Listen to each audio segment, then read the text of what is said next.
सावधान। अर्थ पौर्वाणिक स्वाध्याय प्रतिष्ठापन बेलायाम श्री श्रुत भक्ति काय सर्गम पूर्वे हम।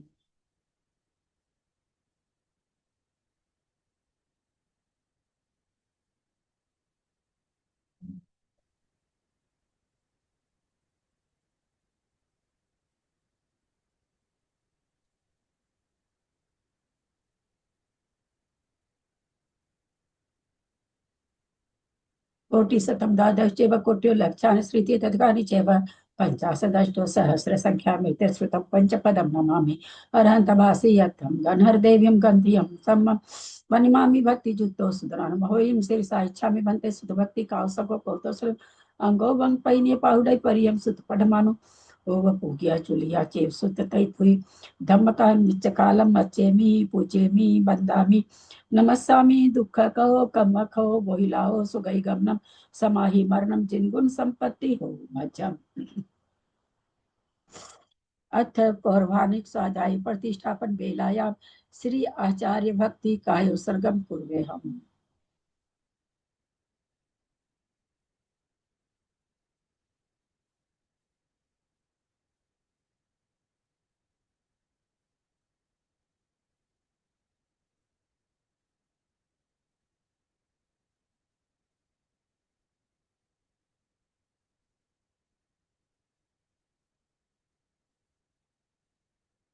तुरते जल्दी पार्गेभ्य स्वपर्वत विभावना पटुमतिभ्य सुचरितपोनिधिभ्यो नमो गुरुभ्य गुण गुरुभ्य छत्तीस गुण सम्मगे पंचभ्याचार करण संद्रिसे सीसानुग्रह कुशले धम्मारिये सदा वंदे गुरु भक्ति संग में नया तरंती संसार सायरम घोरम छीनंती अटकम मम जमन मरण पावंती ये नित्यम व्रत मंत्र होम निरता ध्यानाग्निहोत्राकुला सटकर्मा विरतास्तपो धना साधु क्रिया साधव शील प्रवरणा गुण प्रहणाश्चंद्रार्क तेजोदिका मोक्ष द्वार कपाट पाटन भटा प्रीणन्तु मां साधव गुरव पांतु नो नित्यम ज्ञान दर्शन नायकः चारित्र नो गंभीरा मोक्ष मार्ग उपदेशक इच्छा भन्ते आर्य भक्ति काव सब कौतोसल सम्मान समदन संचारी जुत्तानम पंच विहाचारानम आर्यानम आयरादि सुतरानो वदेश्यानम उवज्जायनम तीरेन गुण पालनर्यानम सवसाहनम नित्यकालम अच्छेमि पूजेमि बंदामि नमस्सामि दुख को कम खो बोहिलाओ सुगई गमनम समाहि मरणम जिन गुण संपत्ति हो मज्जम। ओकारं बिंदु संयुक्तम नित्यम ध्यायन्ति योगिनः कामदम मोक्षदम चैव ओंकाराय नमो नमः अविरल शब्द घनौघ प्रक्षाली सकल भूतल कलंका मुनि विरूपासी तीर्था सरस्वती हरतु न दूरितम अज्ञानातिमिरांधा नाम ज्ञानांजन शलाकया चक्षुरुन्मिलितं येन तस्मै श्री गुरुवे नमः। श्री परम गुरुवे नमः। परंपराचार्य गुरुभ्यो नमः। सकल कलुष विध्वसकम श्रीशाम परिवर्धकम धर्म संबंधकम भवि जीवन प्रतिबोधकारकम पुण्य प्रकाश पापणासमिदं शास्त्रम श्री गोमठसार जीवकांड नामधेयम अस्य मूल ग्रंथकर्ता श्री सर्वज्ञ देवास्तदुत्तर ग्रंथकर्ता श्री गंधर देवा प्रतिगंधर देवा तेषां वचन सार्थम आसाद्य श्रीमद्भीमचंदाचार्येण वीरिचतमिदं शास्त्रं श्रोतारः सावधानतया शृण्वन्तु। मंगलम भगवान वीरो मंगलम गौतमो गणि मंगलम कुंद कुंदाद्यो जैन धर्मोस्तु मंगलम सर्वमंगल मांगल्यम सर्वकल्याणकारकम प्रधानम सर्वधर्माणां जैनम जयतु शासनम जैनम जयतु शासनम जैनम जयतु शासनम सरस्वती नमस्तुभ्यं वरदे कामरूपिणी विद्यारंभं करिष्यामि सिद्धिर्भवतु मे सदा। द्वादशांग जिनवानी माता की जय। परम मांगलिक ग्रंथ गोमठसार जी जीवकांड जी की जय। आचार्य भगवंत श्री नेमीचंद आचार्य की जय। पंडित परवर श्री रत्नचंद मुक्तार जी की जय। अढ़ाई दीप पे विराजमान सभी आचार्य उपाध्याय सर्व साधु के चरणों में नमोस्तु नमोस्तु नमोस्तु। सभी आरिका माता जी के चरणों में वंदामि वंदामि वंदामि। सभी छुलक छुलिका एड़क के चरणों में इच्छामि इच्छामि हम। सभी प्रतिमाधारी के चरणों में ग्रुप में विराजमान प्रतिमाधारी के चरणों में वंदना वंदना वंदना। ग्रुप में विराजमान कुछ जनों का सादर चरण स्पर्श, सभी से सादर जय जिनेन्द्र। हम लोग परम मांगलिक ग्रंथ गोमटसाक्षी जी पान जी का स्वाध्याय कर रहे हैं, जिसको आचार्य भगवान श्री नेमिचंद आचार्य ने जय धवल पुस्तक से हम लोगों के लायक, पढ़ने लायक, करने के लायक हल्का करके और उन्होंने गाथा रूप में जीवकांड जी की रचना प्राकृतिक भाषा में की है। इसके अंदर आचार्य ने प्रतिज्ञा की है, परुवर्णम वोक्षम, परूपणा को कहूंगा, यानी 20 परूपणा जो होती है, गुण स्थान जीव समास पर्याप्ति प्राण संज्ञा गति इंद्रिय काय योग वेद कसाय ज्ञान संजम दर्शन लेश्या भव्यत्व सम्यक, भव्यत्व सम्यक और संगी और संगी आहार और अंतिम परूपणा उपयोग। इस तरह से आचार्य इसमें 20 परूपणा का वर्णन करेंगे। उसमें से सबसे शुरुआत आचार्य ने हमें 14 गुना स्थान में कहा। हम कभी भी आप लोगों से भाव पूछ सकते हैं, ये मन बना के नहीं रखिएगा कि हो गया बस दिमाग से आउट। सबसे पहले 14 गुना स्थान में होने वाले 5 भाव में कौन कौन सा भाव किस किस गुना स्थान में होते हैं, जो तत्वार सूत्र के दूसरे अध्याय का पहला श्लोक है।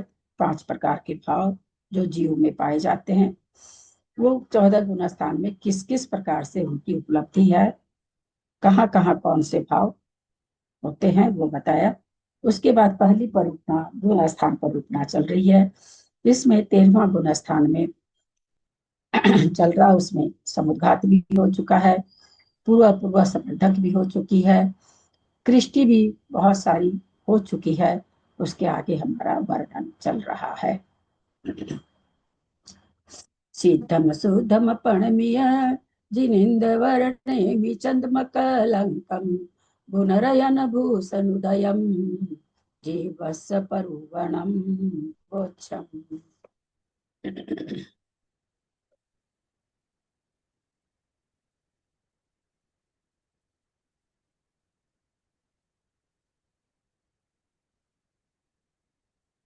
पेज नंबर 99 है ना? आगे है, प्रतिपाती ध्यान को ध्याता है।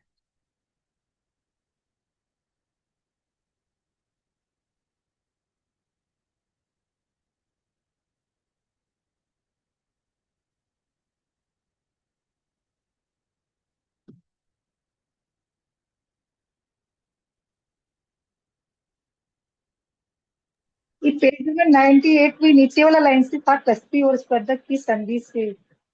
हाँ, पेज नंबर 98 पे छोड़ा था आपने, नीचे का 4 लाइन से ऊपर, कस्ती और स्पर्धक की पेज संधि से। 98 मेरी किताब में तो 98 पेज है। अरे नहीं यार, ये सारा चीज हो हाँ चुका है। मैं सूक्ष्म यहाँ पे प्रतिभा, सूक्ष्म क्रिया आपने अप्रतिभा ध्यान को ध्याता है, ये तो कल हम पढ़े हैं। ये चूंकि नहीं, मेरा टिक किया और पेंसिल से चाची जी। यहाँ पे प्रतिभा का परिमाण क्या है, फिर आपने ये बताते कि बात होने लगे, फिर वहां से आपने छोड़ दिया था। कस्ती और स्पर्धक की संधि से नीचे वाली 4 लाइन। कहाँ पर बोल रही हो?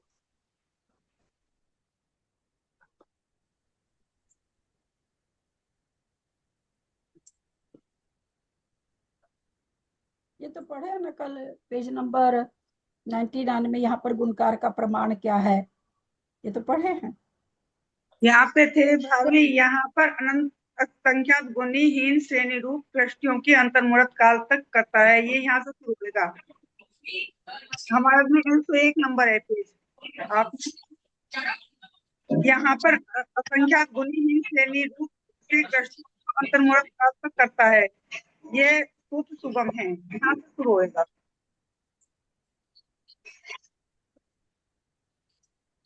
शंका होगी कि यहाँ प्रतिभाग का प्रमाण क्या है, फिर समाधान करके उसके बाद का है।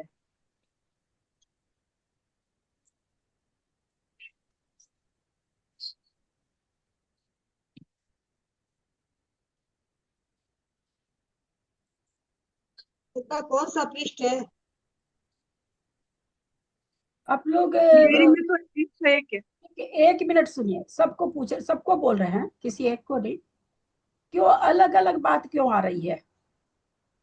हमारे से तो आप लोग कई बार प्रश्न पूछने लग जाते हैं, तो फिर वो पता नहीं कहीं कुछ पेज, और भी बहुत सारे पेज मेरे इसमें रखे हुए हैं, घुसाए हुए हैं, कुछ कुछ कुछ कुछ, तो नेचुरली वो हो जाता है। लेकिन आप लोग पेज क्यों पूछने लग जाते हैं? आप लोग के पास कागज नहीं है तो हम कोरियर से भिजवाएं सबके पास, एक एक पेज भिजवा दूं सबको क्या, ताकि आप लोग साइन रख सके और वहां कर सके कि यहाँ तक पढ़ाई हुई, वहां उसमें कर सके। अगर पेज की कमी है, कलम की कमी है, तो भिजवा देते हैं सबके पास। सब पूछने लग जाते हो कहाँ तक हुआ, कहाँ से होगा। क्यों भाई, इतनी कमजोरी क्यों है क्लास में? इतना अवमानना क्यों है क्लास की, स्वाध्याय की इतनी अवमानना क्यों है? कोई पेज पूछता है, कोई पंक्ति बताता है, कोई कहीं की पंक्ति बताता है, कोई कहीं की पंक्ति बताता है। ऐसा क्यों हो रहा है?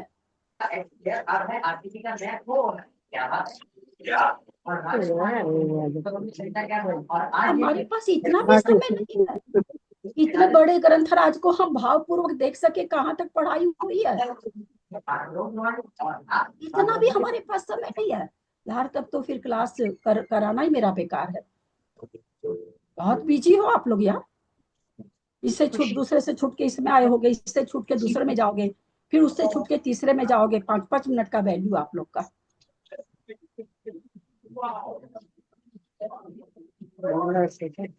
जितने लोग उतनी बात, उतना पेज।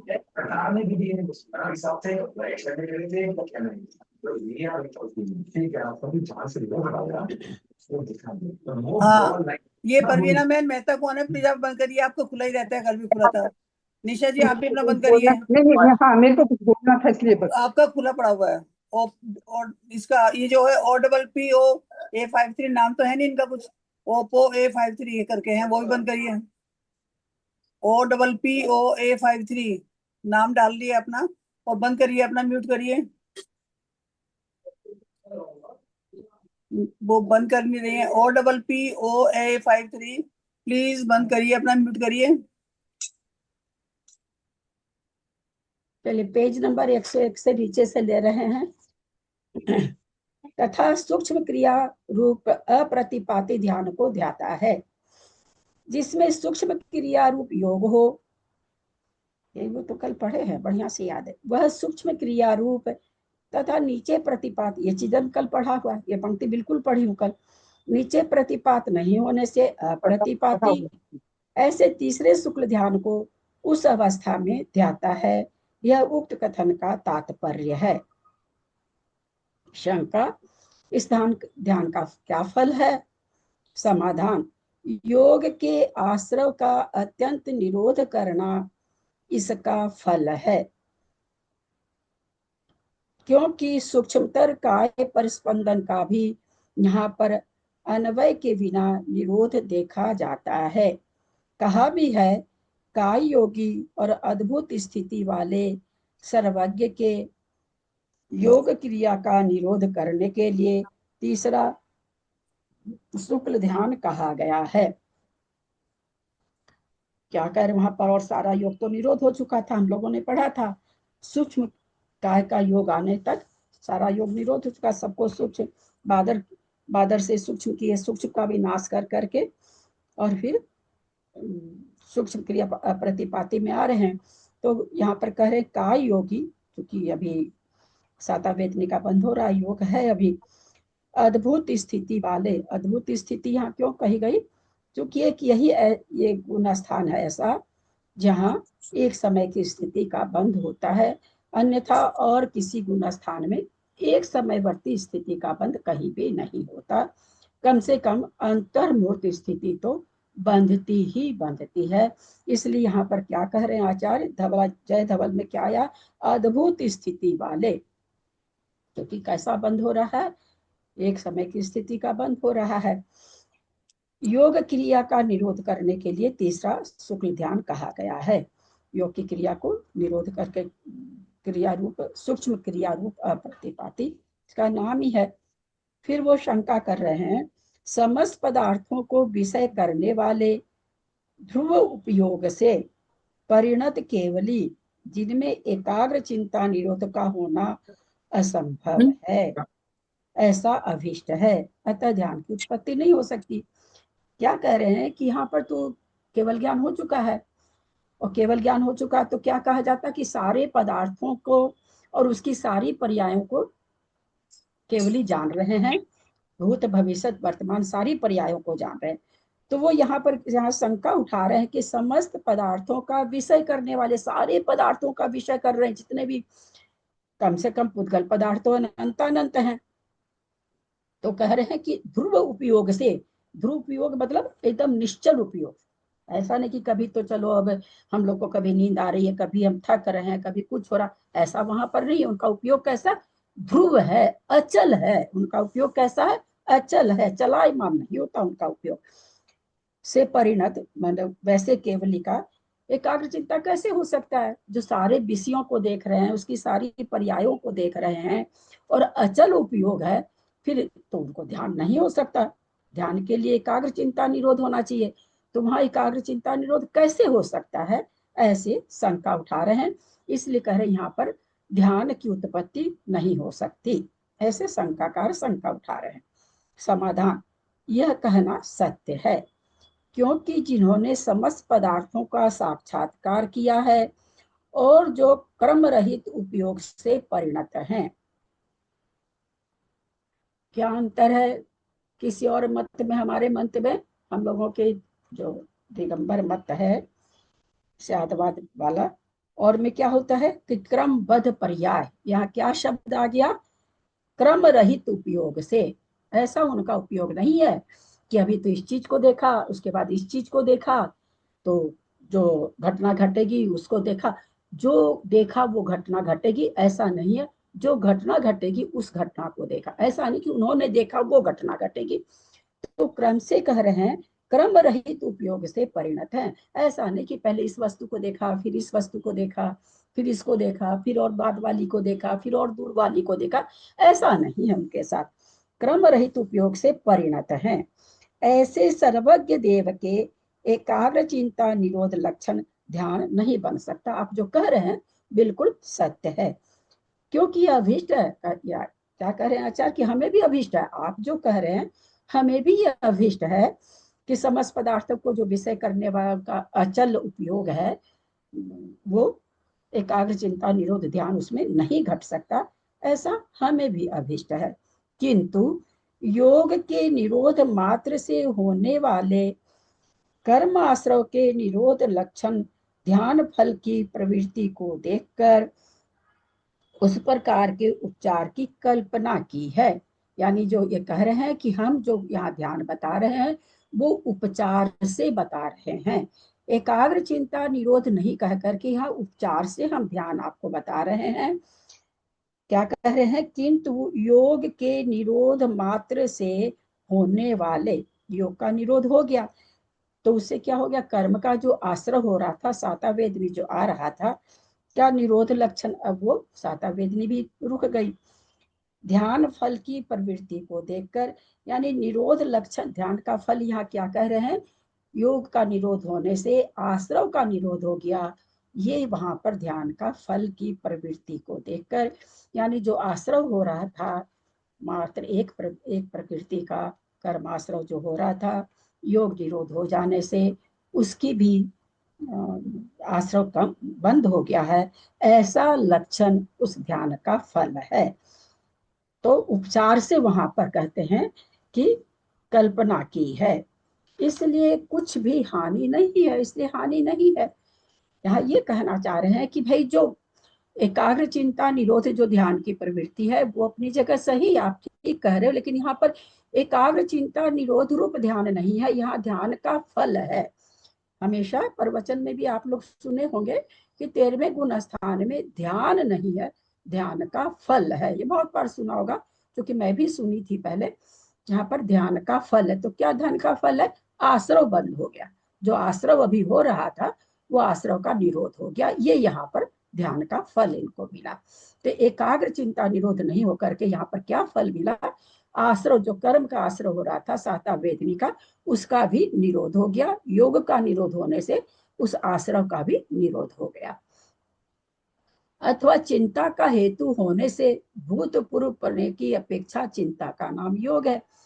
अगर आप या तो ऐसे मानो, नहीं मानो तो चिंता का हेतु भूतपूर्व में क्या था, उनको चल रहा था, एकाग्र चिंता निरोध चल रहा था उनको उस समय, तो कहते हैं कि इसलिए चिंता का नाम यहाँ पर क्या, चिंता का नाम योग है।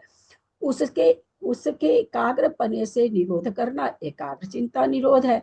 उसको कहते हैं एकाग्र पने से माने एकाग्र होकर के निरोध करना एकाग्र चिंता निरोध है, जो कि दूसरा शुक्ल ध्यान था। इस प्रकार के व्याख्यान का आश्रय करने से यहाँ ध्यान स्वीकार किया गया है। बोला ऐसा व्याख्यान करने से यहाँ ध्यान स्वीकार किया गया। वास्तव में 13वें गुण स्थान में कोई भी ध्यान नहीं है, ध्यान का फल है, इसलिए कोई दोष नहीं है। तो उन्होंने शंका क्या उठाई थी कि यहाँ पर ध्यान नहीं हो सकता, क्योंकि ध्यान का लक्षण क्या है, एकाग्र चिंता निरोध।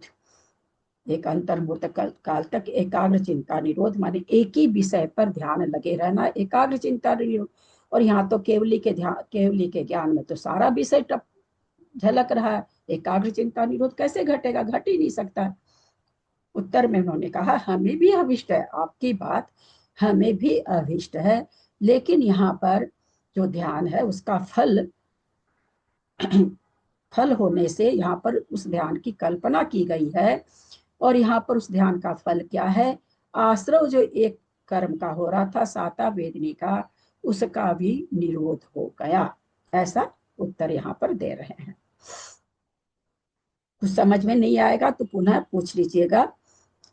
छद्मस्तों का एक वस्तु में अंतर्मुक्त काल तक चिंता का अवस्थान होना ध्यान है छद्मस्तों का, परंतु केवली जिनों का योग का निरोध करना ही आ गया ना, सूत्र ही आ गया। वाह, जय। मतलब जो तीसरा ध्यान है वो ध्यान का फल है।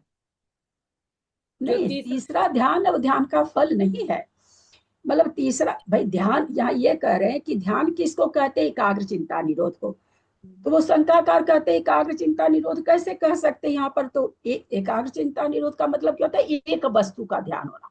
और यहाँ तो उनको सारा जगत, चराचर जगत उनके ध्यान में आ रहा है, तीनों काल की पर्याय ध्यान में आ रही है, फिर यहाँ आप एकाग्र चिंता निरोध कैसे कह सकते हो।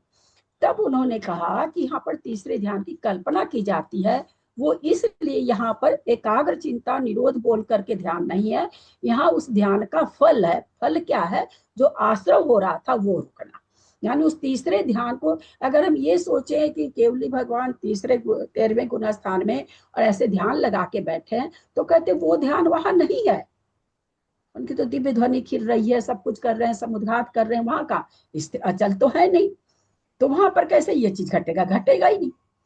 तो उन्होंने फिर बताया कि नहीं, यहाँ पर जो तीसरा शुक्ल ध्यान है उसका यहाँ पर फल देखा जाता है। फल क्या है, जो साता वेदनी का आश्रव हो रहा था, योग निरोध होने से उसका आश्रव रुक गया। फिर देखिए आगे फिर वही प्रश्न आ रहा है, प्रश्न नहीं आ रहा था, जय धवल से सूत्र दिए हैं कि जो आप कह रहे हो कि एकाग्र चिंता निरोध, तो क्या है यहाँ पर कह रहे हैं छद्मस्थों का, यानी 12वें गुण स्थान तक के जीव जितने भी हैं, एक वस्तु में अंतर्मुक्त काल तक चिंता का अवस्थान होना ध्यान है। सबके लिए ध्यान कैसा है कि भाई अंतर्मुक्त काल तक एक ही वस्तु का चिंतन चलना, ये ध्यान है। किसके लिए, छद्मस्तों के लिए, यानी 12वें गुण स्थान तक। परंतु केवली जिनों का योग का निरोध करना ही ध्यान है। तो वहां हम वैसा ध्यान खोजेंगे कि भाई ऐसे करके बैठे हुए हैं, एक ही वस्तु तो वो देख ही नहीं सकते ना, उनके तो अपने आप झलक, जैसे दर्पण के सामने जो चीज आती है तो दर्पण उसको देखता थोड़ी है, अपने आप झलकती है। तो वैसे ही इनके ज्ञान में तो सारी वस्तु झलक रही थी, एक वस्तु पर तो इनका ध्यान टिक नहीं सकता कि एक ही वस्तु को, नहीं भाई हम तो अंतर्मुक्त तक एक ही वस्तु को देखेंगे, तो ये बुद्धिपूर्वक तो देख नहीं रहे, झलक रही सारी वस्तु, तो भाई ध्यान नहीं घट रहा। तो इन्होंने कहा कि वो वाला ध्यान छद्मस्तों को होता है, यहाँ जो योग का निरोध कर रहे हैं वही ध्यान कहलाता है। तो योग का निरोध करना वास्तव में ध्यान का फल है। इसलिए ठीक कहा है कि योग का निरोध करने वाले केवली भगवान कर्म के ग्रहण की सामर्थ्य का निरन्वय निरोध करने के लिए सूक्ष्म क्रिया प्रतिपाती संज्ञक परम शुक्ल ध्यान ऐसे लक्षण वाले ध्यान को ध्याते हैं, है ना। योग निरोध कर रहे हैं, तो योग निरोध करना ही उनका यहाँ पर सूक्ष्म क्रिया प्रतिपाती नाम का ध्यान है।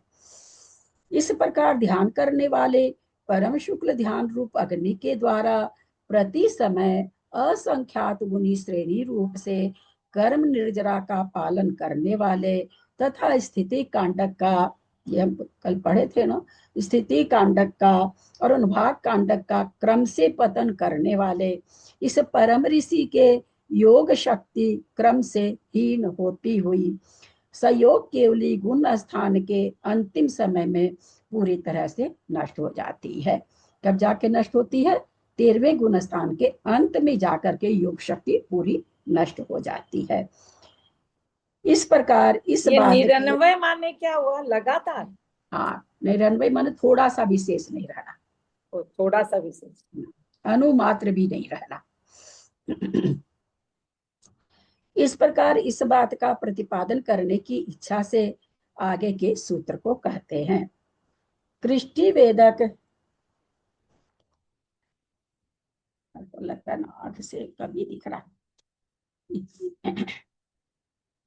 कृष्टि वेदक संयोग केवली जीव कृष्टियों के अंतिम समय में असंख्यात बहुभाग का नाश करता है। अभी तक हम लोग क्या पढ़ते आ रहे थे? असंख्यातवां भाग नाश हो रहा था, हम लोग पढ़ते आ रहे थे ना। अभी तक पीछे क्या पढ़ते आ रहे थे कि प्रति समय असंख्यातवां भाग असंख्यात, अब क्या करें? असंख्यात बहुभाग का नाश करते हैं। कृष्टि वेदक, कृष्टि को जो वेदन कर रहे हैं ऐसे जो जीव हैं, कई सहयोगी जीव 13वें गुण स्थान वाले, कृष्टि वेदक के प्रथम समय से लेकर समय समय में कृष्टियों के असंख्यात में भाग का असंख्यात गुणी श्रेणी रूप से क्षय करके नाश करता हुआ संयोग केवली गुण स्थान के अंतिम समय में कृष्टियों के असंख्यात बहुभाग का नाश करता। एक एक भाग कर रहा था, असंख्यात बहुभाग बच रहा था। क्योंकि उसके बाद योग प्रवृत्ति का अत्यंत उच्छेद देखा जाता। भाई क्यों बहुभाग का कर रहे हैं? तो कर रहे हैं उसके बाद तो योग प्रवृत्ति है ही नहीं, तो फिर नाश कैसे करेंगे? या नाश कर नहीं सकेंगे, तो कह रहे हैं योग प्रवृत्ति का अत्यंत उच्छेद। अत्यंत माने, है ना, उसमें 10वें अध्याय का पहला सूत्र, तत्वार सूत्र में क्या है? बोलिए तो, किसको याद है? 10वें अध्याय का पहला सूत्र। हाँ, अंतराय। अरे ऐसे थोड़ी बोलना यार, बढ़िया से सूत्र बोलना, एक अंतराय बीच में से बोलती है। जो चीज हम बताना चाहते हैं सारा सूत्र बोलेंगे तब तो हम बता पाएंगे। मोह छे आज ज्ञान दर्शना वर्णना, यो नहीं। अत्यंत क्षयांतराय, ऐसे कर, अत्यंत क्षय। वहां पर क्या कह रहे हैं? मोहनीय का केवल ज्ञान केवल दर्शन आदि का अत्यंत क्षय होने से केवल ज्ञान की उत्पत्ति हुई है। वही यहाँ पर कह रहे अत्यंत उच्छेद देखा जाता है। इस प्रकार यह यहाँ सूत्र का समुच्चय रूप अर्थ है। अब नाम गोत्र वेदनीय कर्मों के अंतिम स्थिति कांडक को ग्रहण करता हुआ, यानी अभी तक नाम गोत्र, अब देखिए कभी मतलब हमको 2-3-4 दिन से ये चिंतन चल रहा है, जब से ये समुद्घात वगैरह आया है, कि क्या कहते हैं प्रवचन में क्या आता है सभी जगह, या हम लोग क्या कहते हैं कि समुद्घात इसलिए करते हैं, नाम गोत्र और वेदनीय कर्म की स्थिति को आयु के समान करते हैं। तो जब आयु के समान कर दी गई समुद्घात में, तो अब क्यों स्थिति कांडघात हो रहा है? भाई आयु का तो होगा नहीं, तो आयु से शेष रह जाएगी, कर्म खत्म हो जाएंगे। अब देखिए सामान्य से विवेचन होना और बारीक से विवेचन होने में कितना अंतर है। आज तक यही सुने हैं कि तीनों कर्म को बराबर करने के लिए, तीनों कर्म की स्थिति को आयु के बराबर करने के लिए समुद्घात होता है। उदाहरण देते हैं, साड़ी को सुखाते हैं फैला करके तो जल्दी सूख जाती है, ऐसे करके देते। अब अपन तो पढ़ रहे हैं, बहुत बड़े ग्रंथ को पढ़ रहे हैं, बहुत बड़े आचार्य का है, बहुत बड़े पंडित प्रवर का है, सारा बार नीचे बार बार जय धवल धवल ऐसे आ रहा है अपने सामने अपने मन से, तो पंडित जी कुछ कहे नहीं है। वो तो कब का ही हो चुका, समुद्घात तो कब का ही हो चुका, उसके बाद चल रहा है ये समुद्घात का वर्णन तो हम लोग कब का ही पढ़ चुके, 5-6 दिन पहले ही हो चुका, और लगता पहले हो जाने के पहले ही हो गया था। और उसके बाद देखिए कितनी कितनी क्रिया चल रही है। वो ठीक है कि 14वें गुण स्थान में जाने के अंतर्मूर्त पहले समुद्घात होता है, ये विवेचन ठीक बैठ जाएगा, क्योंकि एक अंतर्मूर्त में कई अंतर्मूर्त घट जाते हैं। लेकिन उसके जो समुद्घात के बाद जो अंतर्मूर्त काल है, जो कहा जाता है कि अंतर्मूर्त पहले समुद्घात होता है, तो बिल्कुल ये एक सेंटेंस ठीक बैठ रहा कि उसके समुद्घात के बाद में अंतर्मूर्त में सारी क्रिया हो रही। पर यहाँ हम लोगों को ये सोचने की चीज है कि लोग मतलब सामान्य से कह देते हैं स्थिति बराबर करने के लिए, जब स्थिति बराबर होगी तो स्थिति कांडघात और महाकांडघात चल रहा है, और लास्ट समय तक चल रहा, अत्यंत उच्छेद उस वहां तक चल रहा है। मतलब एक सामान्य कथन में और विशेष कथन में कितना अंतर है, कितना अंतर है। अब नाम गोत्र वेदनीय कर्मों की अंतिम स्थिति कांडघात, अभी भी स्थिति कांडघात हो रहा है। फिर कैसे समुद्घात में बराबर हुई भाई? बराबर तो नहीं हुई, क्योंकि स्थिति कांडघात करेंगे तो आयु आयु बच जाएगी, ये खत्म हो जाएगा।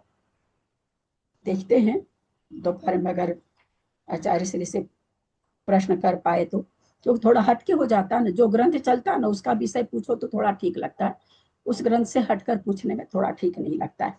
फिर भी हम कोशिश करेंगे। एक चीज ये, एक हमको वो बहुत लगता है, लोग कहते हैं हा माँ अधिक, बस ये 3 शब्द थे पहले, कोई गलत काम करता था तो उसके लिए बोला, और कोई दंड की व्यवस्था नहीं थी, दंड की व्यवस्था महावीर भगवान से चली है।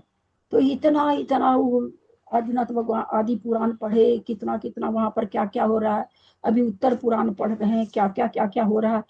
कहीं भी नहीं पढ़ने में आया कि हाँ हाँ माधिक करने से कोई लज्जा से पाप कर्म नहीं करता था, कहीं भी नहीं पढ़ने में आया, और आज तक सुनते यही आ रहे हैं। बहुत वहां पर तो कितना अपने लोग देख रहे हैं ना, जो जो आदि पुराण ज्वाइन कर रखे हैं, कैसा कैसा कथानक आ रहा है, ऐसे लगता कि अभी से भी ज्यादा बदमाश है उस समय के लोग, क्योंकि पावरफुल ताकतवर होते थे, मन होता था जिसकी स्त्री छीन लेते थे, बताइए। अब तो कभी इतना नहीं है, अब तो कोई कोई लोग ही ऐसा है। उस समय तो लग रहा है जिसको जो पढ़ो उसी का वही है, जो पढ़ो उसी का वही है। तो कुछ चीजें थोड़ी सी दिमाग में हंट करती है। अब जैसे ये चीजें मेरे को एकदम से हंट कर रही है कि भाई आप कहते हो समुद्घात इसलिए किया जाता है कि 3 कर्मों की स्थिति को आयु के बराबर करना रहता है। तो जब कर चुके थे अभी भी स्थिति कांडघात, वो भी एकदम अंतिम समय है, कृष्टियां भी हो चुकी, कृष्टि के बाद भी कर रहा है। अब नाम गोत्र वेदनीय कर्म की अंतिम स्थिति, अब यहाँ पर आकर के अंतिम स्थिति कांडक है, इसके बाद नहीं, क्योंकि इसके बाद तो है ही नहीं, अयोगी बन रहे को ग्रहण करता हुआ जितना सहयोगी काल शेष है और सब अयोगी काल है। कितना स्थिति कांडघात जितनी देर में करेगा उतना तो सहयोगी जिनका काल है, और उसके बाद उसके आयु का जो समय है वो अयोगी जिनका है, ऐसा कह रहे हैं। तत्प्रमाण स्थितियों को छोड़कर गुण श्रेणी शीर्षक के साथ उपरिम सब स्थितियों को ग्रहण करता है। अभी भी गुण श्रेणी चल ही रही है।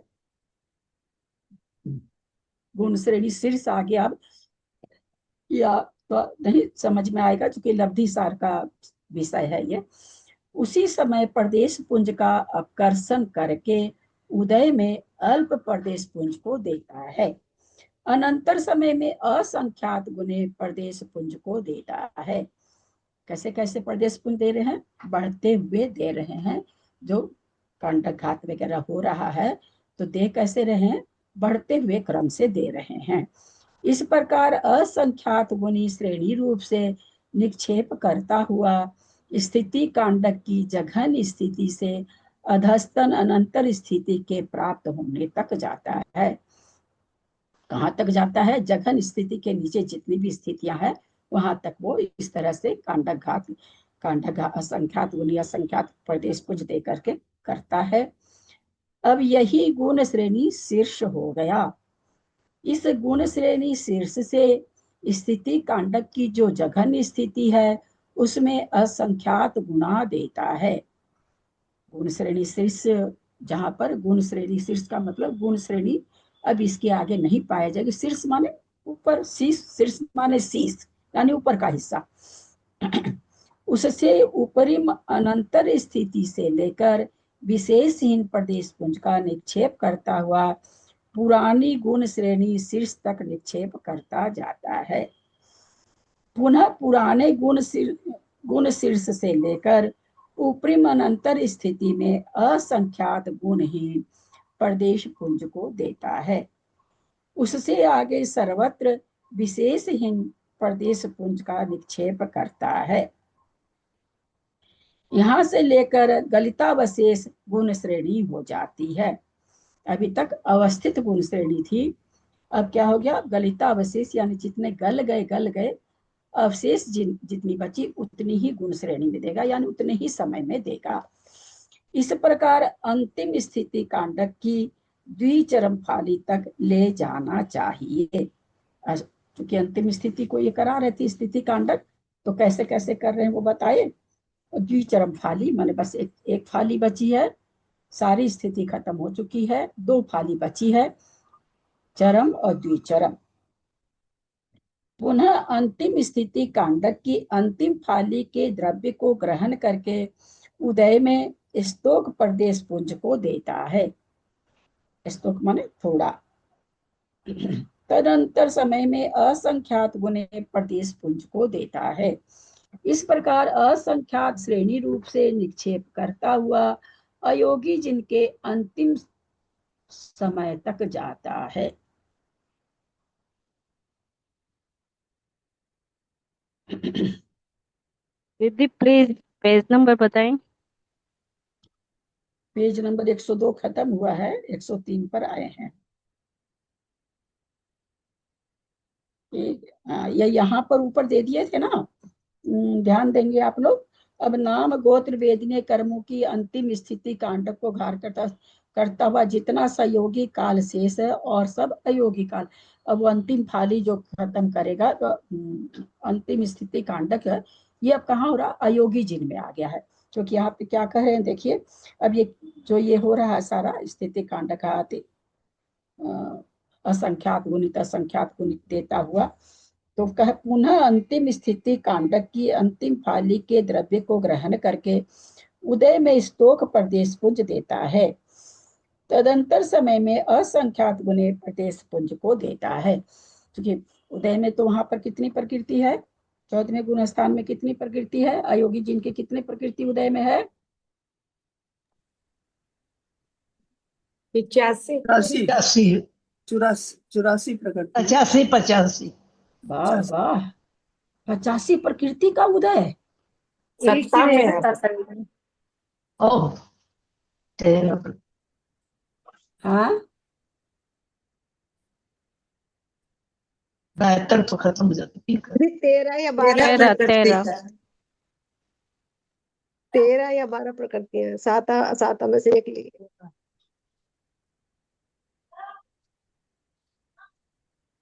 चौदहवें गुण स्थान में उदय प्रकृति कितनी है, 13 या 12 प्रकृतियां। नहीं उदय तो प्रकृति भाभी एक भी नहीं होगी, सत्ता में होगी बस। हमारी त्रिशला जी को देने दीजिए ना, एक अलग शास्त्र हमारी त्रिशला जी बनाने वाली है। पहला शास्त्र तो ये बनाएंगे कि 25 प्रकृति उदय में, फिर ये बनाएंगे कि एक भी प्रकृति उदय में नहीं है। अलग बुद्धि की बलिहारी है भाई, और जिसमें हम रोज प्राय बोल जाते हैं, ये सब चीजें प्राय बोलते हैं हम रोज। कल का भी सुनिएगा तो कई बार बोले हैं। 85 प्रकृति वहां उदय में है, सत्ता में, वो तो सत्ता में पड़ी है। 13 या 12 प्रकृतियां हैं। उदय में आना सत्ता में आना एक ही चीज है। नहीं 70। फिर थोड़ा तो दिमाग लगाइए कृष्णा जी कि 14वें गुण स्थान में कौन सी 85 प्रकृति का उदय कराएंगे, 6 संस्थान का उदय कराएंगे, 6 सहनन का उदय कराएंगे, दुर्मत सबका उदय कराएंगे। दोनों उदय में रहती है क्या विपरीत प्रकृतियां?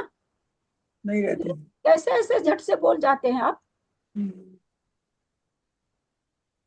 कोई एक संस्थान, कोई एक सहनन, तो खैर एक ब्रज वृषभ नाराज ही सहनन होगा, लेकिन सत्ता में सारे पड़े हैं। कुछ भी बोलना। उदय बता दिए 85 प्रकृति का। नीच गोत्र भी उदय में है, उच्च गोत्र भी उदय में है, साता वेदनी भी उदय में है, साता कर वो तो है भी, फिर भी असाता वेदनी भी उदय में, सब कुछ है वहां पर उदय में। 85 प्रकृति का उदय 14वें गुण स्थान में। बाकी लोग तो बोले ही नहीं, बाकी लोग भी वैसे पता नहीं क्या क्या क्या क्या बोल रहे, भगवान जाने। खाली विमलेश जी का जैसा हमको आवाज लगी, खाली उनका सही आया है। कैसे है 12-13 प्रकृति का उदय क्यों है? 12 या 13 का क्यों है विमलेश जी? विमलेश जी आप दीदी बोल रहे हैं, देख के हाँ बोलेंगे जी तो पढ़ाएंगे, इसका मतलब आप देख के बोल रहे हैं। हाँ बोलिए फिर भी। दीदी, विच्युति हो गई ना दीदी उनकी, और उदय हम ये नहीं विच्युति। पूछ रहे हैं 12 या 13 का क्यों है, ये पूछ रहे हैं, हम विच्छुत्ति नहीं पूछ रहे क्योंकि हैं। दीदी सत्ता में पड़ी है ना दीदी, उनमें अरे से। 12 या 13 प्रकृति का उदय क्यों है ये बताइए। आप ये नहीं बोलते हैं पता। 12 या 13 का, तो क्या है हाँ 12 और 13 में क्या भेद है? आपने कहा ना या तो 12 का हाँ दीदी, उदय ये भी है दीदी, साता असाता वेदने में से है। एक का ही। नहीं अगर दोनों होती 13, एक को लेते हैं दीदी 12, इतना पता है दीदी मेरे को। हो गया। नहीं भाभी, तीर्थंकर प्रकृति अगर है, तीर्थंकर है तो 13, नहीं तीर्थंकर नहीं है तो 12। क्या यार, तीर्थंकर के लिए क्यों नहीं आप लोग को बहुमान आता है? ऐसा क्यों है क्लास में? इतनी क्यों कमजोरी? तीर्थंकर के लिए क्यों नहीं बहुमान आप लोग को आता है? मेरे जैसा बोलने वाला नहीं होगा, बाप रे बाप। तीर्थंकर के लिए क्या सभी तीर्थंकर है क्या 14वें गुण स्थान में? नहीं नहीं है। दीदी। तो हाँ जो तीर्थंकर का है उसको 13, जिसको तीर्थंकर हाँ ये साता वेदनी असाता वेदनी सब क्या बोलने लग जाते हैं आप लोग? हाँ दीदी, तीर्थंकर प्रकृति का ध्यान नहीं रहा दीदी। नहीं क्यों नहीं आता? ऐसी प्रकृति का ध्यान क्यों नहीं आता है? मेरा यही पूछना है। जीवकांड चालू किया तब से हम ये बात रोज बोल रहे हैं, क्यों नहीं आप लोग को तीर्थंकर प्रकृति का बहुमान आता है? वो तो यहाँ से हटनी ही नहीं चाहिए। सही बात। 11, 12, 10 बोलते सब चलता, लेकिन कम से कम तीर्थंकर प्रकृति तो याद रखते। हाँ दीदी, आगे से ध्यान रहेगी दीदी अब। देख लेते हैं आगे भी। हम तो जब जब बात होती है, जब जब आप लोग गड़बड़ करते हैं, तब तब ये बात बोलते हैं। तो आप लोग के ग्रुप में से कोई एक आदमी सही आंसर दे देता है बस। बाकी लोग तो देते ही नहीं, कम से कम गलत या सही देने वाले दे तो रहे हैं।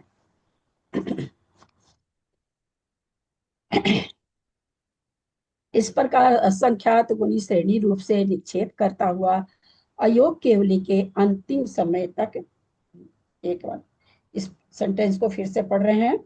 पुनः अंतिम स्थिति कांडक की अंतिम फाली के द्रव्य को ग्रहण करके उदय में स्तोक प्रदेश पुंज को देता है, थोड़ा सा प्रदेश देता है। तदंतर समय में असंख्यात गुणे प्रदेश पुंज को देता है। अंतिम फाली हो रही है, अयोगी गुण स्थान है।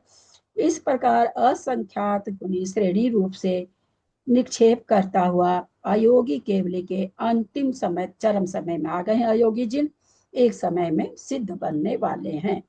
अब इसी समय में योग निरोध क्रिया और सहयोगी केवली के काल की समाप्ति होती है।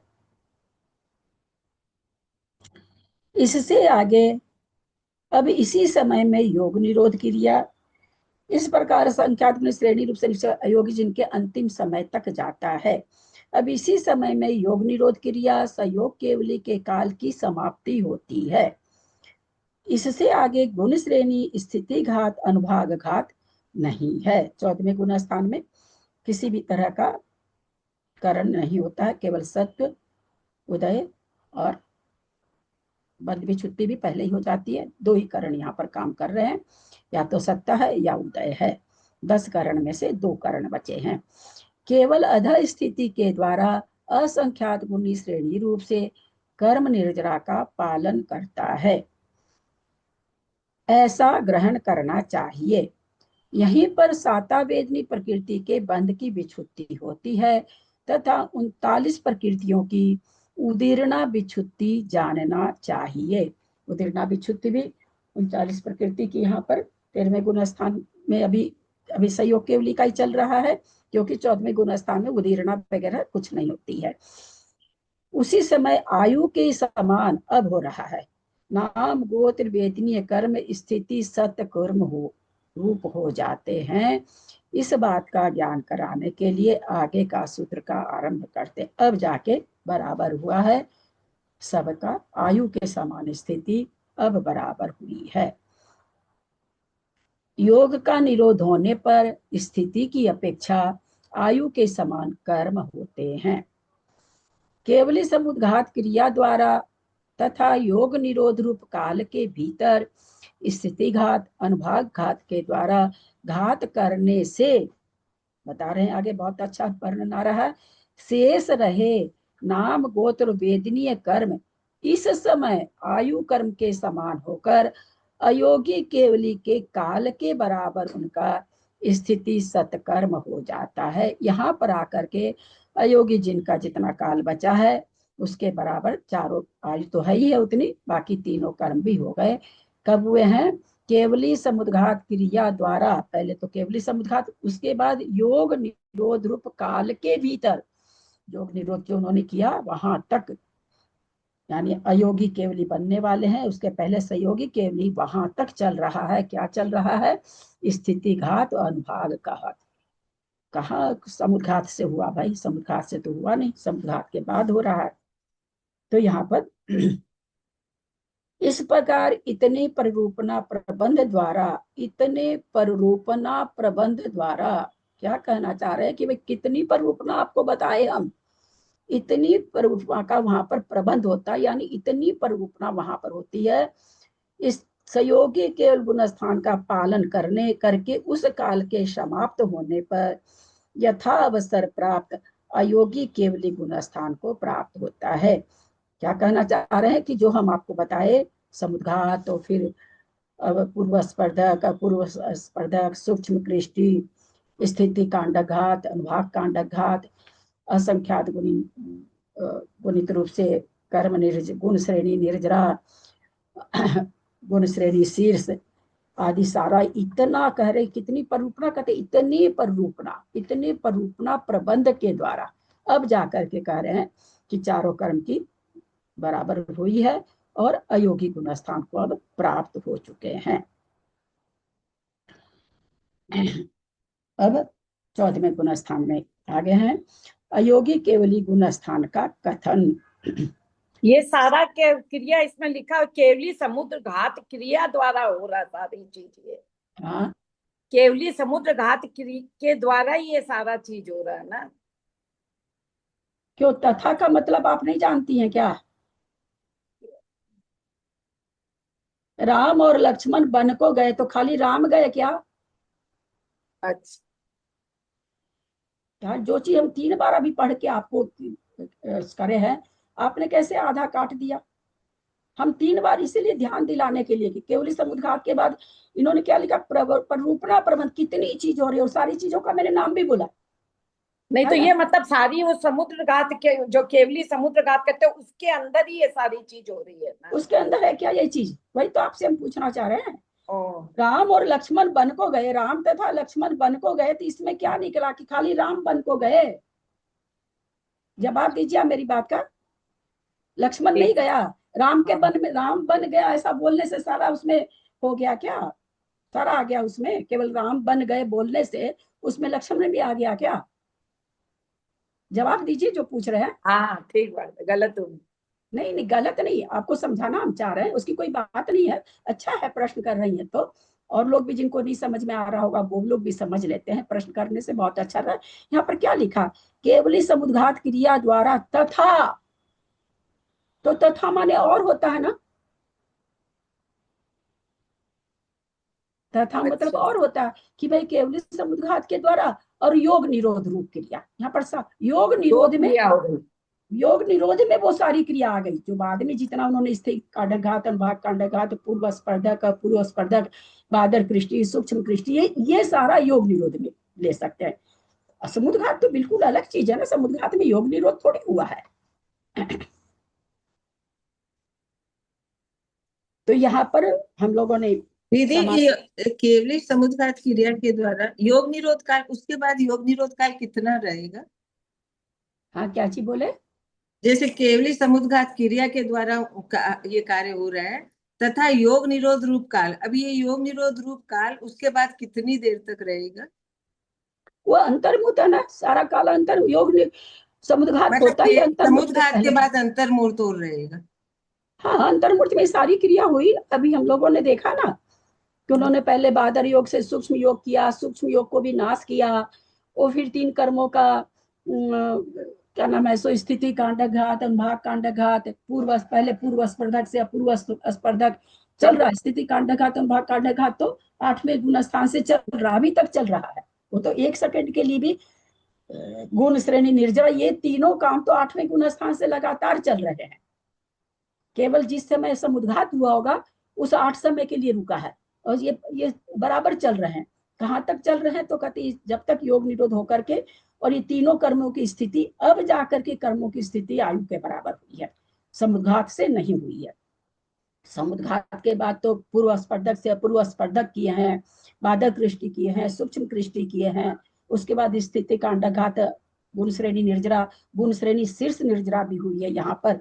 तो इस तरह से करते करते तब जाकर असंख्यात रूप से असंख्यात रूप से प्रदेश पुंज देते देते देते अब यहाँ पर जाकर के तीनों कर्मों की स्थिति करते हैं, इसके समान हुई है।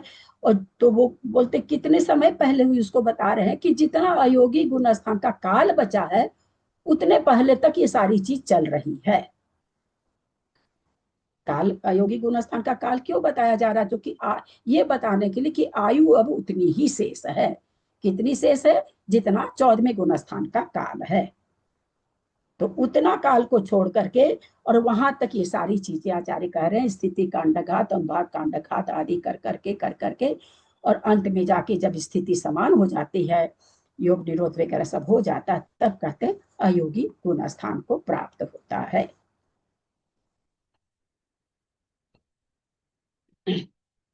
इसमें लिखा है ना, इस प्रकार इतने पररूपना प्रबंध द्वारा, यह कितनी बड़ी बात इस शब्द में, इतने पररूपना यानी कितनी पररूपना करके पंडित जी साहब हम लोग को करके बता दिए। सब जय धवल धवल से ले रखे हैं सारे सूत्र। तो वो ये कहा इतना पररूपना हुआ, किसके बाद? समुद्घात के बाद इतनी पररूपना हुई है ना। जो कि सामान्य से हम लोग क्या जानते हैं कि समुद्घात के द्वारा चारों कर्म बराबर कर दिए जाते हैं, जो कि यहाँ पर बिल्कुल भी ऐसा नहीं हुआ। वास्तव में तो कर्म बाद में ये सारे पूर्व स्पर्धक, बाधक कृष्टि, सूक्ष्म कृष्टि, है ना, स्थिति कांडघात, अनुभाग कांडघात, गुण श्रेणी निर्जरा, ये सारी चीजें हो रही है। होते होते तब जाकर योग निरोध, ये सारा काम हुआ, तब जाकर के स्थिति बराबर हुई है। कोई और प्रश्न है तो पूछ सकते हैं। पुनः अपना 14वां आ रहा है बस। अब नहीं समझ में आया तो कुछ पूछ सकते हैं या चलू आगे?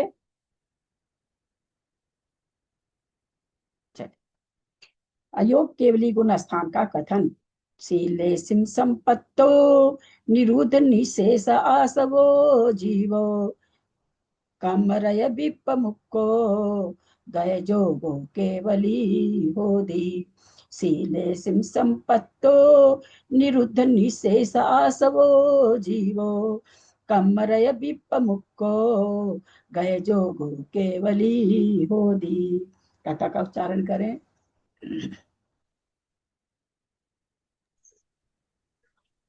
मैं करती हूँ।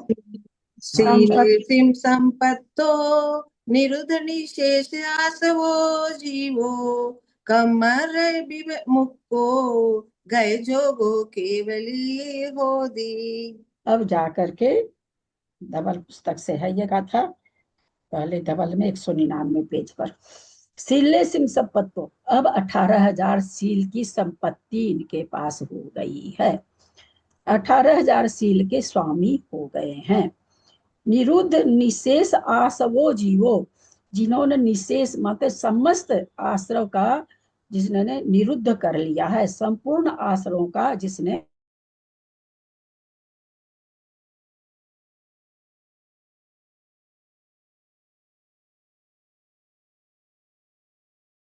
को माने एकदम क्या कहेंगे, पूरी तरह से रहित होगा, मुक्त हो गया है, विमुक्त हो गया है। खाली मुक्त नहीं है भी, उसमें भी उपसर्ग लगा करके विशेष हो जाती है चीज। तो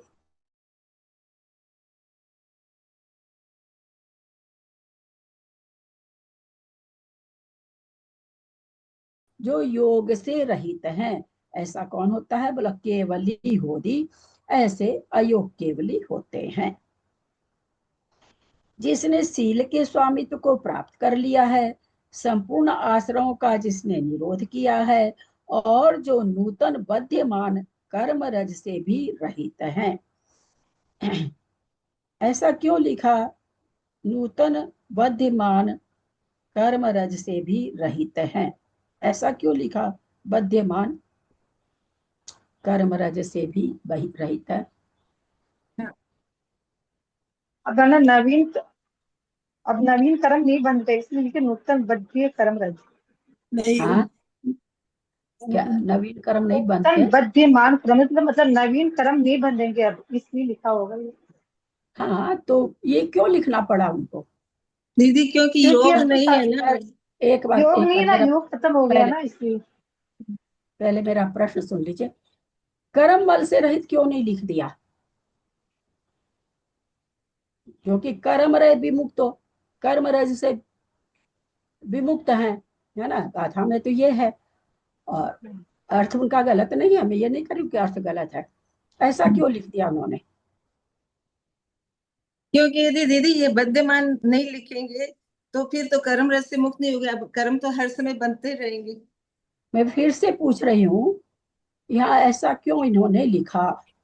सीधे क्यों नहीं लिख दिया कर्म मल से रहित है, जैसा मैंने अभी अर्थ किया, कर्म मल से विमुक्त है। होगा कि आगे भी कसाय और योग कुछ भी नहीं होगा उनको, इसलिए लिखा होगा। ऐसा क्यों लिखा? कर्म का आश्रम आना बंद हो गया ना। त्रिशला जी, एक मिनट बीना जी, त्रिशला जी यहाँ आके आप कषाय घटाएंगे क्या? नहीं, मैं घट रही हूँ, योग कसाय दोनों नहीं खत्म नहीं, यहाँ होगा। कषाय शब्द बोलना भी पाप है। चाहे 4 गुण स्थान पहले चली गई कषाय। हाँ बोलिए बीना जी। कर्मों का आश्रम आना बंद हो गया ना। हाँ, हम फिर से पूछ रहे हैं कि गाथा में कर्मरय विमुख को लिखा हुआ है, मैंने अर्थ किया कर्म बल से, कर्म रूपी धूलि से रहित है। उन्होंने अर्थ में लिख दिया जो नूतन बध्यमान कर्म रस से भी रहित हैं। तो ऐसा उनको क्यों लिखना पड़ा? जो मैं बोली वही क्यों नहीं लिखा गया भाई? क्योंकि दीदी अभी अभी तक तो नूतन कर्म बंध रहे थे ना, साता वेदनी के, अब वो रहित हुए हैं इसलिए लिखे। हम भी तो बोल रहे हैं कर्म मल से रहित है, हम कहाँ कर रहे हैं? तो ऐसा क्यों नहीं लिखे जो गाथा में, वो क्यों नहीं लिखे? उसके लिखने से क्या अड़चन आ रही थी? नेचुरल उससे अड़चन आ रही है। दीदी मैं कोशिश करूं। हाँ बोलिए ना। दीदी वो है ना, केवली भगवान घातीय कर्मों से रहित हो गए हैं और अभी अघातीय कर्म शेष है, इसलिए गत कर्म रज लिखा है। नेचुरली उनके अभी कर्म पड़े हैं शेष में, बंधना खत्म हुआ है। और हम जो बोले कर्म रज विमुक्त, उसकी कर्म रज से विमुक्त हैं, उससे क्या निकल गया कि सत्ता से भी गए कर है ही नहीं, है ना। गाथा में सिर्फ इतना है, मैंने गाथा के शब्द का अर्थ किया था। तो कर्म मल से रहित का मतलब हो गया सत्ता से रहित, लेकिन नहीं, सत्ता भी 85 प्रकृति की है। इसलिए उनको लिखना पड़ा है अर्थ में नूतन कर्म बंधने से रहित हुए हैं, कर्म मल से रहित नहीं हुए हैं वो भी। अभी 4 अघातिया कर्म की 85 प्रकृति पड़ी है उनके सत्ता में, अब भी है 85 प्रकृति, एक भी प्रकृति नष्ट नहीं हुई अभी। तो हम अगर ये अर्थ करते कर्म मल से रहित है, तो हो गया कि कुछ नहीं, बंध उदय सत्व कुछ नहीं, वो नहीं रहेंगे तो सिद्ध बनेंगे। इसलिए अर्थ में उन्होंने खुलासा किया भाई नया कर्म बंद नहीं हो रहा है, सत्ता में बैठा अभी। विमलेश जी का उत्तर बहुत अच्छा। जिसने सील के स्वामित्व को प्राप्त, बहुत छोटी सी चीज, थोड़ा सा लगा नहीं पाते हैं आप लोग ना, तो मुझे बहुत ही लगता है, इतना बड़ा शास्त्र पढ़ रहे हैं ना, क्या क्या बोल जाते हैं, क्या कसाई नहीं है तो वो नहीं है यार, क्या 14वां गुण स्थान अगले क्षण मोक्ष होने वाला है, क्या क्या घटा देते हैं। जो चीज हो चुकी वो तो हो चुकी। हम यही तो पूछ रहे थे ना कि हम बध्यमान कर्मरज क्यों दे रहे हैं? इसलिए दे रहे हैं कि नया बंद नहीं रहा, सत्ता में बैठा अभी। विशेषार्थ पहला विशेषण है शीलेषु संपत्तो, अर्थात जिन्होंने समस्त गुण और शील का अविकल पूर्ण स्वरूप से आधिपत्य प्राप्त कर लिया है, वे शीलों के इस शीलेश कहलाते हैं। शीलेश का भाव शैलस्य है। शंका, यदि शैलस्य का यह अर्थ है तो इस विशेषण का 14वें गुण स्थान में प्रारंभ नहीं होना चाहिए।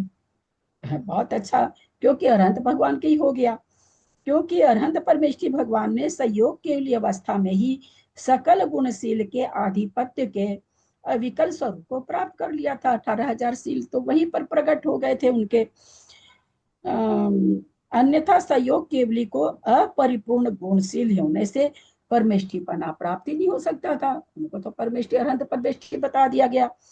अगर उनके पास अभी तक शीलपना नहीं प्राप्त हुआ है, जो 18,000 शील के गुण हैं वो नहीं हुए हैं, तो फिर उनको तो परमेष्ठी अरहंत परमेष्ठी नहीं कहा जा सकता। ऐसा शंकाकार शंका उठा रहे हैं। जैसे हमारे गुण व शील पूर्ण न होने से हमें पद परमेष्ठी परमेष्ठी पद प्राप्त नहीं है हम लोग को।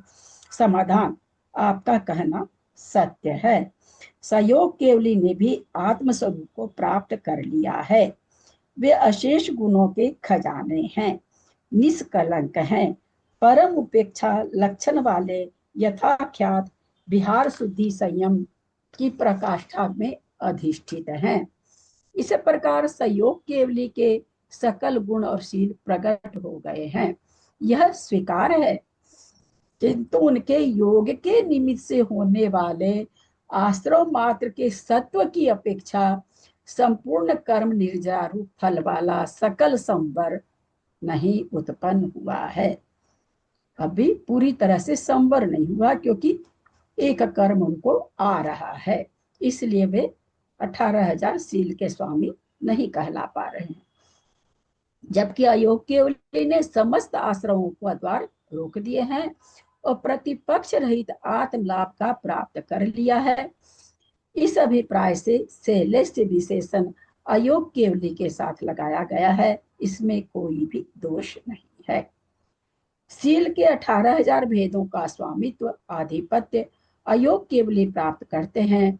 शील के 18,000 भेदों को मूलाचार में इस प्रकार बताया गया है। रहने दे, इतने शील के भेद कल ले लेंगे। ये अभी है, मैं तो सोची 14वां गुण स्थान बहुत थोड़ा सा बताएंगे। बाबा दीदी, इससे ना गाथा से तो कर्म आवाज आपकी कट रही मंजू जी, आवाज कट रही है। नहीं, लेकिन आपने बताया है। आवाज आपकी कट रही है थोड़ा सा, या तो म्यूट करके, थोड़ा सा फोटो ऑफ करके, ये वीडियो ऑफ करके बोलिए। आवाज नहीं आई आपकी, कट रही है, बार बार कट रही है, समझ में नहीं आया क्या बोले। अब आ रही है दीदी? हाँ बोलिए। निकल गए, कहाँ गए? उनका नेट खराब है सर। वीडियो ऑफ करेंगे ना हम दीदी तो सही आ जाएगी आवाज। वो समूचे ही चले गए ना, पूरा ही चला गया नेट उनका, नहीं दिख रहे हैं हमको तो। पता नहीं क्या पूछ रहे थे।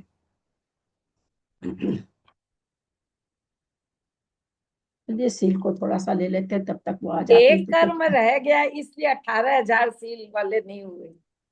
आश्रव हो रहा है ना। हाँ, एक कर्म एक कर्म से मतलब आश्रव हो रहा। आश्रव है जब तक कैसे सील के स्वामी बनेंगे। जो ये करने सन्ना इंदिये इंदिये भोमादि समन धन में यह अन्नोने ही मभत्था 18 शील सहसाई।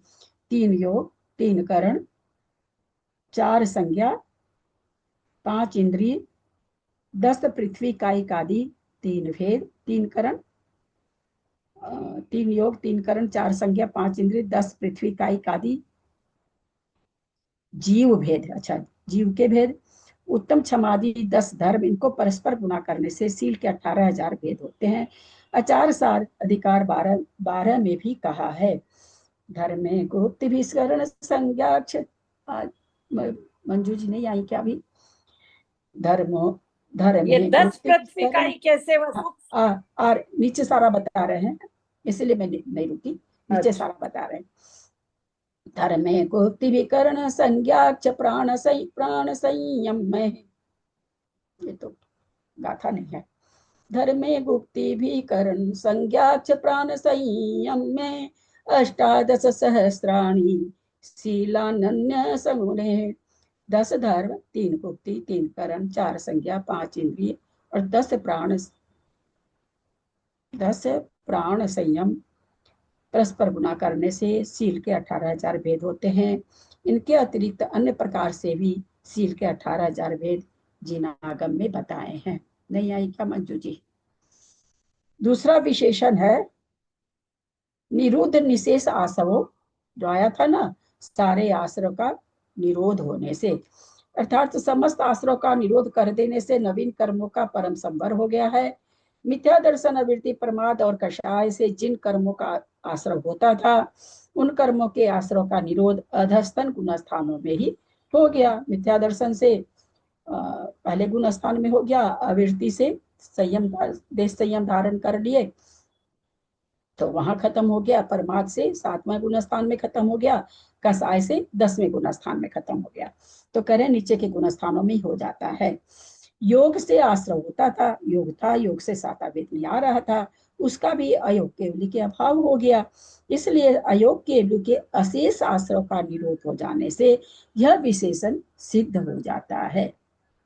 उनका तो गया नेट लगता था तरह से। तीसरा विशेषण है कम रहे विपमुक्को, बंध के हेतु का आश्रव निरवशेष रूप से निरोध हो जाने से सत्व रूप कर्मों का प्रति समय अधस्थिन गलन के कारण निर्जीर्ण होने से अयोग केवली कर्म रज से विमुक्त हैं। कहते बंध तो हो नहीं रहा है, और जो सत्ता में कर्म है वो क्या कह रहे हैं, सत्व रूप कर्मों का, जो सत्ता रूप से 85 प्रकृति है, उनका प्रति समय स्थिति गलन हो रही है ना, अध स्थिति गलन के कारण, स्थिति गलगल के कम होने के कारण निर्जीर्ण हो रहा है।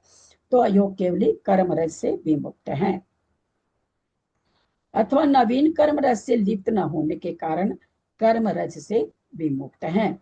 तो वहां जो गाथा में दिया है कर्म रज विमुक्त, यानी कर्म धूल से रहित होने से, तो बंधने के कारण भी कह सकते हैं, और जो सत्ता वाला है वो धीरे धीरे गल रहा है, इसलिए भी कर्म रज से विमुक्त हैं। यानी जो है भी सत्ता में, तो वो भी प्रति समय खत्म हो रहा है, तो इसलिए वे कर्म रज से विमुक्त हैं।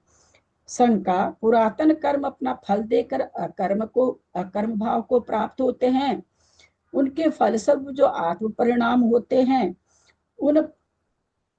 उन परिणामों के कारण अयोग केवली कर्मरस से लिप्त होने चाहिए थे। आप तो कह रहे हैं कर्मरस से लिप्त नहीं है। पुराना कर्म जो अकर्म रूप बन रहा है, कर्म जब झड़ जाता है तो उसको अकर्म कहते हैं ना, जिसमें फल देने की शक्ति समाप्त हो जाती है, उन परमाणुओं को जो एक बार पहले बंध चुका है, उन कर्म परमाणुओं को अब मतलब उसको कच्चा माल नहीं कह करके, जैसे हम लोग कहते हैं ना भाई कर्म परमाणु, भाई कच्चा माल पड़ा है बाजार में, लाते हैं तो अपने फैक्ट्री वाले उसको रंगते हैं, करते हैं, कपड़ा बनाते हैं। भाई कच्चा माल रुई रूप में लाते हैं, चाहे धागा रूप में लाते हैं, हम लोग सभी कोई जानते हैं, लोहा कच्चा माल लाते हैं, ला करके फिर उससे जो भी चीज बनानी होती बनाते हैं। तो वही यहाँ पर ये कहना चाह रहे हैं कि भाई पहला कर्म भाव को आप कह रहे हैं प्राप्त होता है, तो उसका फल तो कुछ आता है तब होता है, ऐसे थोड़ी हो जाता है। नहीं, मोहनीय कर्म का अभाव हो जाने से शेष 4 आघातिया कर्म निशक्त हो जाते हैं, अतः वे अपना कार्य करने में असमर्थ हैं। क्योंकि मोहनीय कर्म नहीं है, इसलिए उसके उदय होने से कुछ भी वहां पर उस अयोग केवली के उसका कोई फल नहीं देखा जाता है, क्योंकि मोहनीय कर्म अब सत्ता में नहीं है। कर लेंगे हम तो इतना सा इसलिए ले लिए कि उनका ठीक हो जाएगा तो पूछ लेंगी, पर उसका तो लगता खत्म ही हो गया, वो तो जाना चाहिए था। एंड कर रहे हैं। यदक्षर मात्रा पदवाक्यहीनं मया प्रमादादि किंचनोक्तम् तन्मे क्षमित्वा विदधातु देवी सरस्वती केवल बोधलक्ष्मी। बुद्धि समाधि परिणाम शुद्धि स्वात्मोपलब्धि शिव सौख्य सिद्धि चिंतामणि चिंतित वस्तु दाने तम वंद्य मानस्य ममास्तु देवी।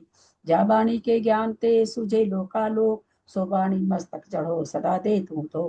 हे जिनवानी भारती तो ही जपो दिन रह जो तेरा शरण आ गए सो पावे सुख चैन। देव भजू अरहंत को गुरु से हो निर्ग्रंथ दया धर्म पालू सदा ही मोक्ष का पन। द्वासम जिनवानी माता की जय। अब है ना, इस चीज को याद रखिएगा कि समुद्घात के बाद अंतर्मुर्त पहले समुद्घात होता है, ये तो हम लोग सब कुछ सुनते हैं, पर वो अंतर्मुर्त ऐसे लगता था कि 14वां गुण स्थान हो जाता है, लेकिन नहीं, अंतर्मुर्त उसी